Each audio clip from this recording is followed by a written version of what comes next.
देख रहे हैं नेटवर्क 33 राजकुमार के साथ। नेटवर्क 33 की आज की कहानी में आगे बढ़ने से पहले अगर आपने हमारा चैनल अभी तक सब्सक्राइब नहीं किया है तो कर लें और साथ ही बेल आइकन को भी जरूर दबाएं। दोस्तों, अगर आपके पास भी ऐसी ही कोई कहानियां हैं तो हमारे साथ जरूर शेयर करें। हमारे इंस्टाग्राम आईडी पर इंस्टाग्राम आईडी है network_33, जिसका लिंक नीचे डिस्क्रिप्शन बॉक्स में दिया गया है।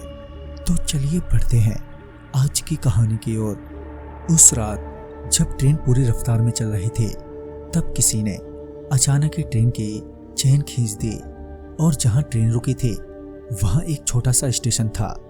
1-2 आरपीएफ वाले तुरंत ही ट्रेन से उतरे ये देखने के लिए कि कौन ट्रेन की चेन खींच कर उतरा है, मगर वहां कोई नहीं उतरा था। मैं ये सब अपनी बोगी के गेट पर खड़ा सिगरेट पीता हुआ देख रहा था। जब उन्हें ट्रेन से उतर के कोई भागता हुआ नजर नहीं आया तो वो उस बोगी की तरफ बढ़े जिस बोगी की चेन खींची गई थी। वो दोनों आरपीएफ वाले जवान मेरी बोगी में आते हुए मुझसे पूछे, तुम यहाँ क्या कर रहे हो भाई? इस पर मैंने कहा, सिगरेट पी रहा हूँ सर। फिर उन्होंने पूछा, इस बोगी में चैन किसने खींची है? इस पर मैं थोड़ा हैरानी वाली नजरों से उन्हें देखते हुए बोला, चैन? यहाँ तो किसी ने चैन नहीं खींची सर। इस पर वो दोनों आरपीएफ वाले भड़कते हुए बोले, अरे तो ट्रेन क्या अपने आप रुक गई? और ये बोलते हुए बोगी के अंदर मौजूद दूसरे पैसेंजर की ओर बढ़ते हुए पूछा, हाँ भाई, किसने चैन खींची है?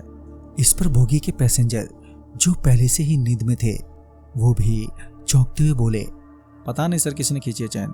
इस पर वो दोनों आरपीएफ वाले वहां से चले गए और कुछ देर में वो खींची हुई चेन भी रिलीज कर दी गई, मगर ट्रेन फिर भी स्टार्ट नहीं हुई।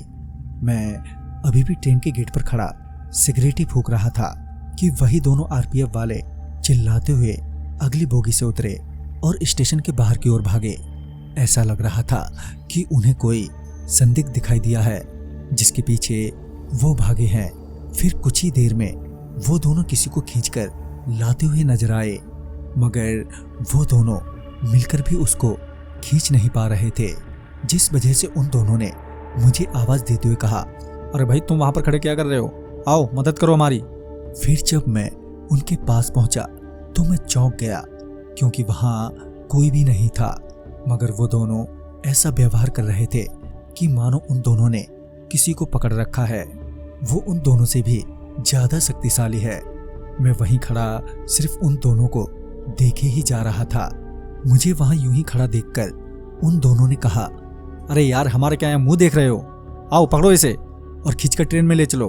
उन्होंने इतना कहा ही था कि वो दोनों एकदम से हवा में उछलते हुए दूर जाकर गिरे, मानो किसी ने उन्हें हवा में फेंक दिया हो। मैं दौड़कर उनके पास गया। उनमें से एक आरपीएफ का जवान गिरते ही बेहोश हो चुका था और दूसरा कटीली झाड़ियों के बीच फंसा हुआ था। मैं किसी तरह उसकी मदद के लिए उन झाड़ियों को हटा ही रहा था कि मुझे लगा कि कोई मेरे पीछे खड़ा है। मैं जैसे ही पीछे पलटा कि मुझे जोरदार धक्का लगा और मैं भी हवा में उछलता हुआ दूर जाके पीठ के बल गिरा। गिरते ही मेरी पीठ में बहुत जोर की चोट लगी। मेरी सांस एक पल के लिए बंद सी हो गई और मेरा दिमाग सुन्न सा हो गया।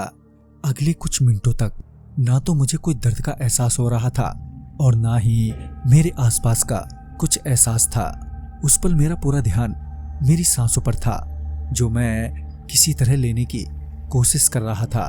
तभी किसी ने मुझे मेरे बालों से पकड़कर उठाया और एक बार फिर जोर से दूसरी तरफ फेंक दिया। इस बार मेरा सर स्टेशन की दीवार से जाकर जोर से टकराया और मेरा सर वहीं फट गया और खून बहने लगा। अब मेरी आंख बंद होने लगी थी और मुझे लगने लगा कि ये मेरा आखिरी वक्त है कि तभी ट्रेन से बहुत सारे लोग आ गए। उन्होंने मुझे वहां से उठाया और ट्रेन में ले गए। ट्रेन में जाते जाते मैं बेहोश हो गया था। जब मेरी आंख खुली तो पता चला कि मुझे 75 दिनों के बाद होश आया है। मैं पिछले दिनों से सस्पेंडेड मोड में था। अब मैं पहले से भी ज्यादा कमजोर हो चुका था। बाद में पता चला कि वो दोनों आरपीएफ वाले जवान उस रात नहीं बच पाए। मेरी किस्मत थोड़ी अच्छी थी जो मैं बच गया। तो दोस्तों, इस कहानी में बस इतना ही। कहानी आपको पसंद आई हो तो लाइक शेयर करें और साथ ही हमें कमेंट बॉक्स में जरूर बताएं।